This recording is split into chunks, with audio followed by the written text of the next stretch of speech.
అది కాదు, ఇది మొదలు పెడతానన్నావు కదా, మొదలు పెట్టు. సరే,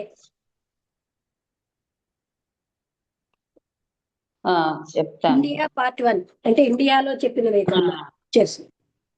ఓకే ఓకే. ఓం శ్రీ గురుభ్యో నమః. ఈరోజు ఏప్రిల్ 1వ తారీఖు 2026 సంవత్సరం. ఈరోజు లక్ష్మి గారు మనకు సత్సంగంలో ద ఓన్లీ రివల్యూషన్ అనేటువంటి కృష్ణమూర్తి గారి బుక్ లోంచి ఫస్ట్ టాపిక్ ఇండియా పార్ట్ 1 అనే విషయాన్ని చదివి వినిపిస్తారు. ఓకే, ఇండియా 1969 లో చెప్పినట్టున్నారు. వచ్చారు Durga Ramalakshmi. Meditation is not an escape, అంటే ప్రపంచం నుంచి ఎస్కేప్ అవడం కాదు మెడిటేషన్ అంటే. అదేంటి వేరేగా తాను వేరుగా అయిపోయేటటువంటి తనని తాను పరివేష్టితం చేసుకునే ప్రాసెస్ కాదు అది. కానీ అదేంటంటే కాంప్రిహెన్షన్, అంటే జగత్తుని అవగాహన చేసుకునేటటువంటి దాని మార్గాలని అవగాహన చేసుకునే మార్గం ది మెడిటేషన్. ఈ జగత్ అనేది మనకి ఆహారము, బట్టలు, ఆశ్రయం ఇవ్వడం కాక మనకి జగత్తుతో ఏమీ కూడా సంబంధం లేదు. Pressure with it great sorrows, అది కొన్ని చిన్న ప్లెజర్, ఆనందము, చిన్న చిన్న దుఃఖాలు తప్ప జగత్తు మనకేమి దాంతో మనకి సంబంధం లేదంటున్నారు. అంటే ఇవన్నీ ఇవ్వడమే తప్ప జగత్తుకి ఇంకేం పని లేదు. మెడిటేషన్ అనేది ఈ జగత్తు నుంచి బయటికి వెళ్తున్నాం. వ్యక్తికి టోటల్ గా అంటే సంపూర్ణమైన అవుట్ సైడర్ అనమాట. జగత్ అన్నది ఒక అర్థం ఉంది, జగత్తుకు ఒక అర్థం ఉంది. స్వర్గం యొక్క ఆ సౌందర్యాలు, ఎర్త్ భూమి అంటే నిశ్చయంగా కాన్స్టెంట్ గా స్థిరంగా ఉంటాయి. ప్రేమ అన్నది ఒక ప్లెజర్ కాదు, అంటే మామూలు సంతోషమైన అదేదో మనకి సంతోషాన్ని ఇచ్చే ప్లెజర్ కాదు. దీని నుంచి అన్ని యాక్షన్స్ స్టార్ట్ అవుతాయి. అది టెన్షన్ లోంచి వచ్చేది కాదు, వ్యతిరేకతల్లోంచి వచ్చే యాక్షన్ కాదు, అలాగే తన్ని తాను సంపూర్ణంగా చేసుకోవడానికి వచ్చేటటువంటి యాక్షన్ కాదు, అలాగే పవర్ ని మోసపూరితంగా వాడేది కాదు. ప్రేమ నుంచి వచ్చే యాక్షన్ యొక్క లక్షణం. ఆ రూమ్ లోంచి ఒక గార్డెన్ కనబడుతోంది. 30-40 అడుగుల కిందని విశాలంగా ఉన్నటువంటి నది. కొంతమందికి అది చాలా పవిత్రమైంది, ఇతరులకి ఒక సౌందర్యవంతమైనటువంటి నీటి ప్రవాహం. అది ఆకాశం పైన ఉంటూ పొద్దున్న యొక్క వైభవంతో ఉంది. మీరు ఆ రెండో తీరం కూడా చూడొచ్చు. అక్కడ ఒక గ్రామం, అక్కడ వ్యాపించిన వృక్షాలు, కొత్తగా ప్లాంట్ చేసినటువంటి వింటర్ గోధుమలు. ఈ రూమ్ నుంచి మార్నింగ్ స్టార్ ని చూడొచ్చు. సూర్యుడు నెమ్మదిగా ఉదయిస్తున్నాడు ఆ చెట్ల మించి.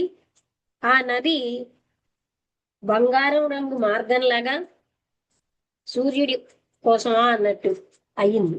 అంటే సూర్యకాంతి బంగారం రంగులో ఆ నది మీద ఒక మార్గంలాగా కనబడుతుంది.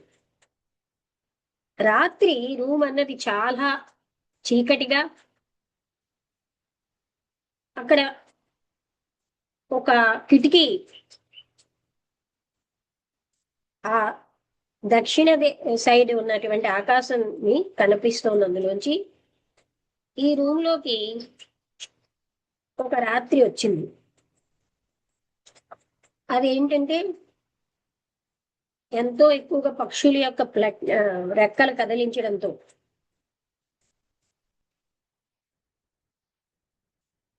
లైట్ ఏమో వేసి బెడ్ మించి వచ్చినప్పుడు ఆ bed one side under the bed, అంటే బెడ్ కిందని చూడొచ్చు. బహుశా పక్షేమో.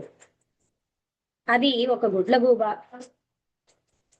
అది ఒక అడుగు అంటే అడుగున్నర ఎత్తులో చాలా విశాలంగా పెద్ద కళ్ళతో భయంకరంగా ఉన్న ముక్కుతో ఉంది. మేము ఒకరినొకరిని చూసుకున్నాం చాలా క్లోజ్గా, కొన్ని అడుగుల దూరంలో. దానికి లైట్ అంటే భయం వేసింది,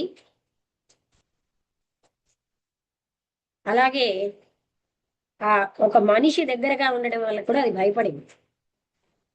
మేము ఒకరినొకరు చూసుకున్నాం, కళ్ళు రెప్పలు వేయకుండా కొంతసేపు. అది దాని యొక్క హైట్ లోంచి అక్కడే ఉంది, దాని భయంకరమైన డిగ్నిటీతో. ఆ క్రూరమైనటువంటి క్లాస్, దాన్ని ఏమంటారు, క్లాస్ని క్రూయల్ క్లాస్ అన్నారు. ద లైట్ అంటే తేలిగ్గా ఉన్న ఆ ఫెదర్స్, రెక్కలు అంటే ఈకలు,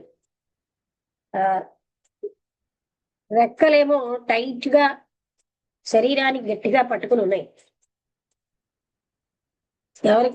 మనకేమో దాన్ని ముట్టుకోవాలనిపిస్తుంది, దాన్ని ఒక చిన్న కొట్టాలనిపిస్తుంది, అంటే చిన్నగా తట్టాలని, కానీ అది మన అలో చేయదు. ఇప్పుడు నెమ్మదిగా లైట్ ఆగిపోయింది. కొంత సమయం ఆ రూమ్ లో ప్రశాంతత ఉంది. వెంటనే రెక్కలు కొట్టుకున్నటువంటి సౌండ్, ఆ గాలి మీ ముఖం మీద వస్తోంది. ఆ గుడ్లగూబ ఆ విండోలోంచి బయటకు వెళ్ళిపోయింది. అది మళ్ళీ వెనక్కి రాలే. అది చాలా పాత టెంపుల్. వాళ్ళు ఏమంటున్నారంటే 3000 సంవత్సరాలు అయిపోయింది, పాతది. ప్రజలు ఎలాగా అతిశయోక్తిగా ఉంటారో మీకు తెలుసు. అది చాలా పాతదే. అదొక బుద్ధిస్ట్ టెంపుల్ అనమాట, 7 శతాబ్దాల కిందని. ఇప్పుడు అదొక హిందూ టెంపుల్ అయిపోయింది. ఆ బుద్ధ ప్లేస్ లో హిందూ విగ్రహాన్ని పెట్టారు. అక్కడ చాలా డార్క్ గా ఉంది లోపల. అక్కడ ఒక విచిత్రమైన వాతావరణం ఉంది. ఆ హాల్ అంతా స్తంభాలు ఉన్నాయి, అలాగే పెద్ద విశాలంగా ఉన్న వరండాలు, అందంగా చెక్కబడినవి.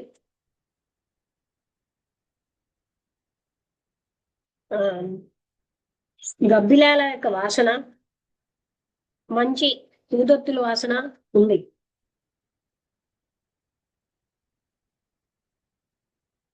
ఆ పూజారులు అప్పుడే స్నానం చేసి చేతులు జోడించి ఈ కారిడార్స్ చుట్టూ తిరిగారు. ప్రతిసారి సాష్టాంగం చేస్తూ ఆ విగ్రహాన్ని వాళ్ళు అంటే దాటారు.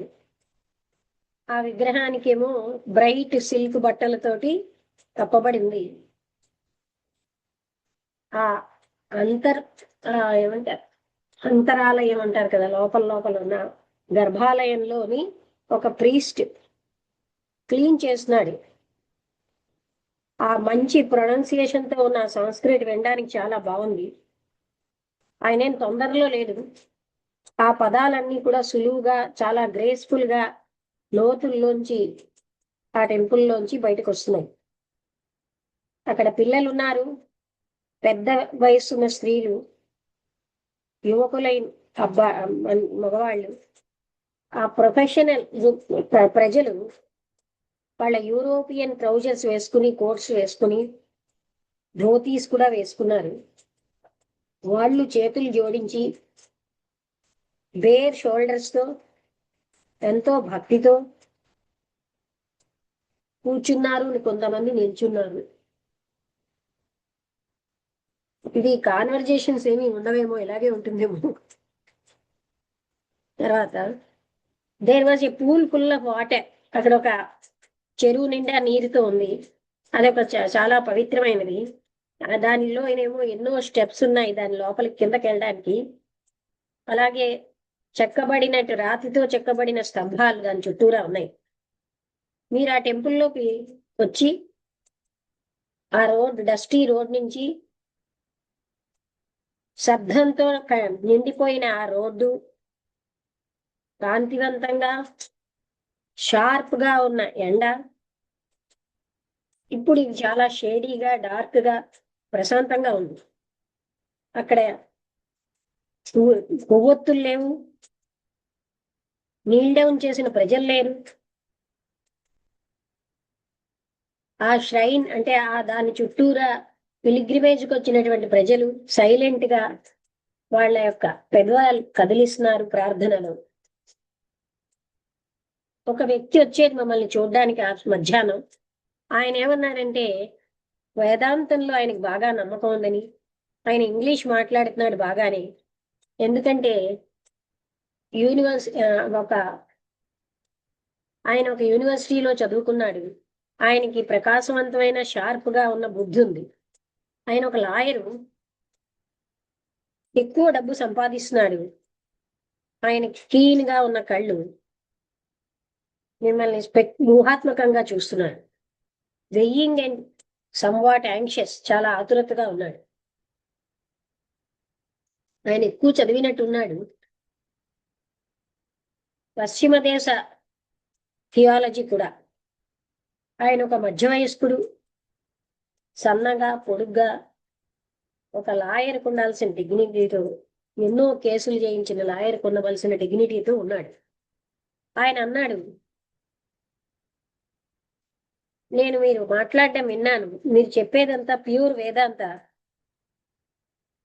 అప్ టు డేట్ గా చేసి సనాతనమైన సాంప్రదాయాన్ని అప్ టు డేట్ చేసి చెప్తున్నారు. అయితే మేము అడిగాము, మీ ఉద్దేశం ఏమిటి వేదాంతం అంటే? ఆయన చెప్పాడు, మేమేమనుకుంటామంటే బ్రహ్మన్ ఒక్కటే ఉంది. ఆ బ్రహ్మనే ఈ జగత్తుని సృష్టించింది, ఈ భ్రాంతిని, ఆత్మని. అది ప్రతి మనిషిలో ఉంటుంది ఆత్మ, అదే బ్రహ్మన్. మనిషి తన ప్రతినిత్యం ఉన్న చైతన్యంలోంచి ప్లూరాలిటీ అండ్ ద మేనిఫెస్టో అని, అంటే తాను జాగరూకం అయ్యి ఈ మూర్తిభవించిన ఈ జగత్తులో ఒక స్వప్నంలోంచి లేచినట్టు లేవాలి. ఒక స్వప్నం చూస్తున్నట్టు వ్యక్తిలాగా ఆయన టోటాలిటీ ఆఫ్ హిస్ డ్రీమ్, తన మొత్తం కళని సృష్టిస్తున్నాడు. అప్పుడు వ్యక్తి యొక్క చైతన్యం ఈ జగత్తుని సృష్టిస్తోంది, ఇతర ప్రజలని.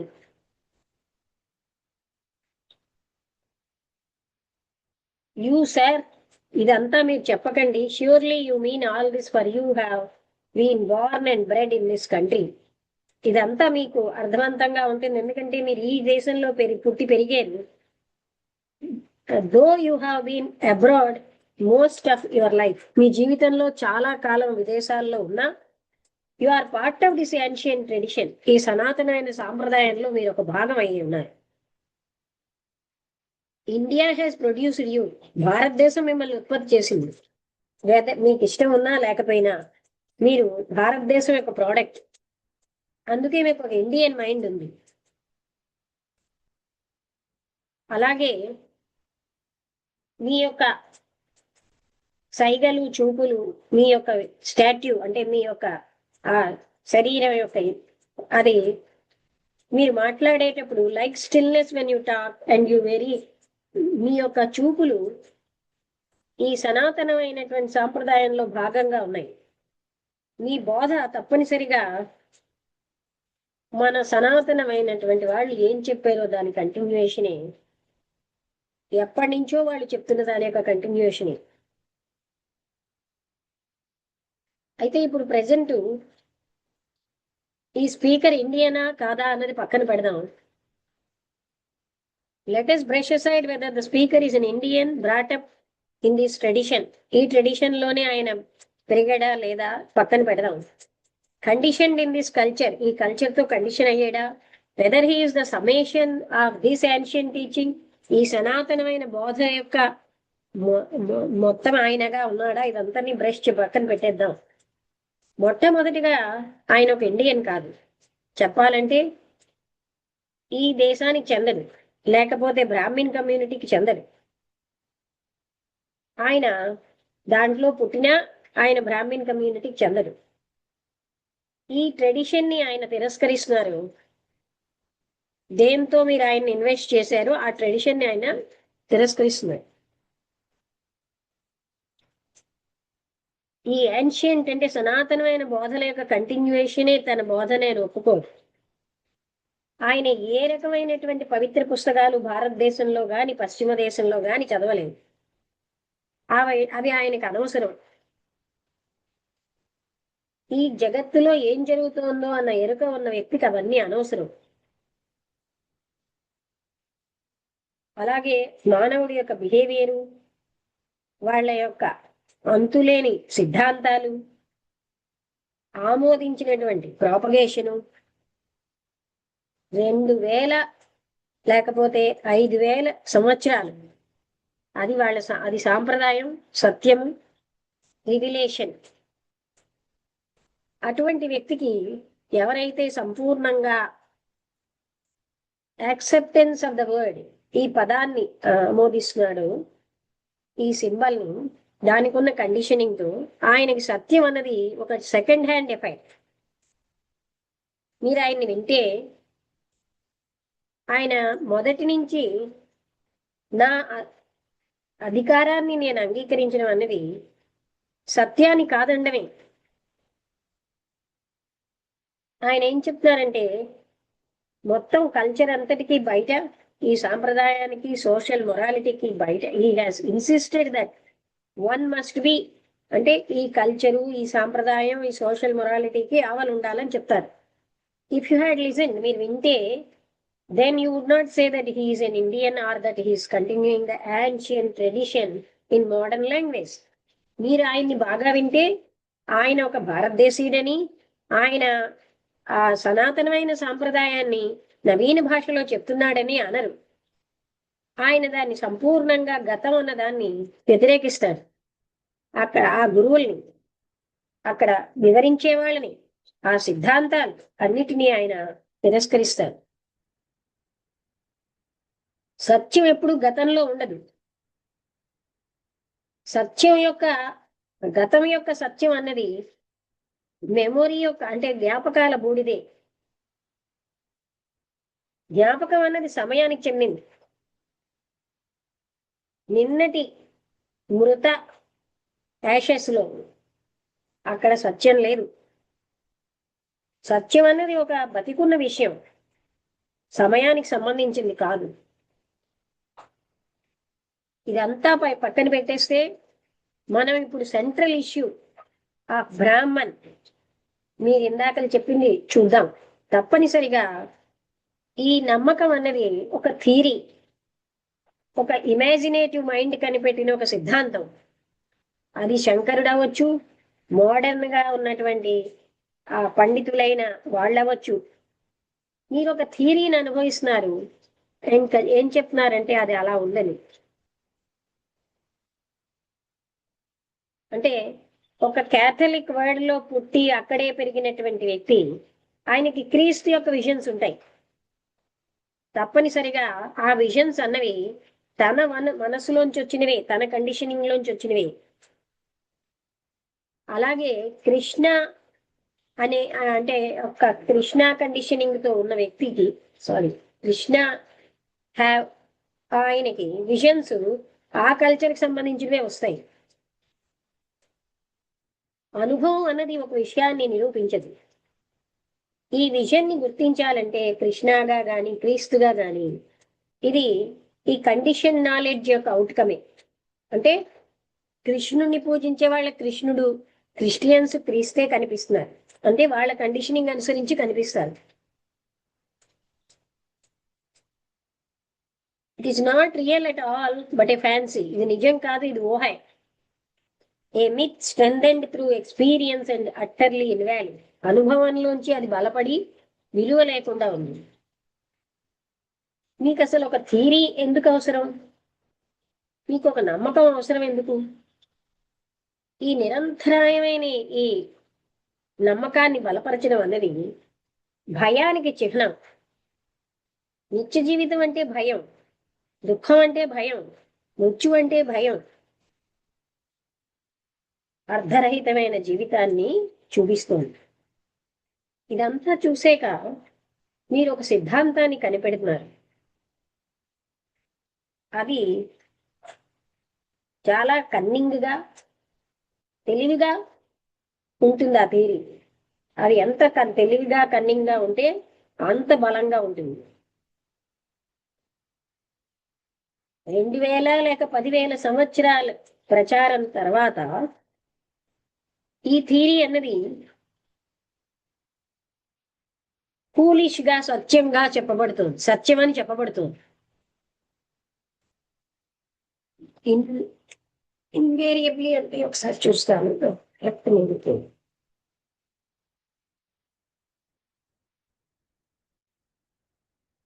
అంటే ఫూలిష్ గా ఇది అంటే 2000 లేదా 10,000 సంవత్సరాలు అయ్యాక ఆ సిద్ధాంతాన్ని సత్యంగా మనం చెప్పేస్తున్నాం అంటున్నారు. ఏ సిద్ధాంతం కొన్ని ఉండేవో అదే మనం సత్యం అని చెప్పేస్తున్నాం.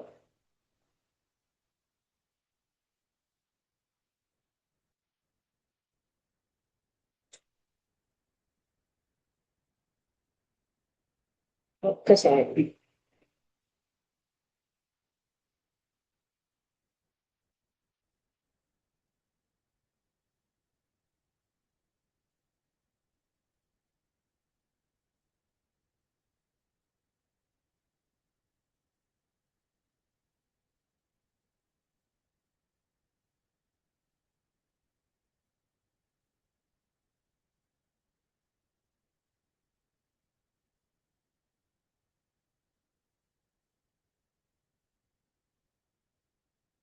on every occasion or without exception often describing అంటే తరచుగా మనం ఇలాగే చెప్తాం అనమాట.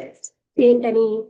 ఏదైతే 10,000 సంవత్సరాల లేదా 2,000 సంవత్సరాల యొక్క సిద్ధాంతం ఇప్పుడు సత్యము అని మనం దాన్ని పరిగణిస్తున్నాం. కానీ మీరు ఏ సిద్ధాంతము అన్నది ప్రతిపాదించకపోతే ఫేస్ టు ఫేస్ యాక్చువల్ గా ఉన్నది ఏమిటో చూస్తే ఆ వాట్ ఈజ్ అన్న యథార్థం, అది ఆలోచన, సంతోషం, దుఃఖం, మృత్యువు యొక్క భయం, నిత్య జీవితాన్ని యొక్క స్ట్రక్చర్ ని మీరు అవగాహన చేసుకుంటే దానికి ఉన్నటువంటి కాంపిటీషను, లోభము,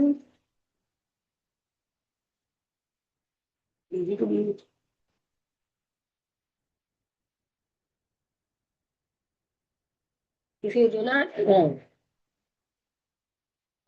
మీరు వాట్ ఈజ్ అనేది ఒక ఆలోచన, ఒక సంతోషం, ఒక దుఃఖం, మృత్యు యొక్క భయం. మీరు మీ నిత్య జీవితాన్ని అవగాహన చేసుకుంటే దాంట్లో ఉన్న కాంపిటీషను, లోభము, ఆశయాలు, పవర్, కోరికలు, అప్పుడు మీకు ఆ థియరీస్ యొక్క అర్ధరహిత స్థితే కాదు, ఆ సేవియర్స్, రక్షకులు, గురువులు వాళ్ళ అర్ధరహిత స్థితి తెలియడమే కాదు, మీకు ఒక దుఃఖం యొక్క అంతం కూడా తెలుస్తుంది. ఈ హోల్ స్ట్రక్చర్ యొక్క అంతం ఎండ్ చేస్తారు. అది ఆలోచనే పెట్టింది, తయారు చేసింది. ఇందులోకి ప్రవేశించడం, అవగాహన చేసుకోవడం అన్నదే ధ్యానం. అంటే ఈ స్ట్రక్చర్లోకి ప్రవేశించి అవగాహన చేసుకోవడమే ధ్యానం. అప్పుడు మీకు ఏం తెలుస్తుందంటే ఈ జగత్ అన్నది ఒక భ్రాంతిని,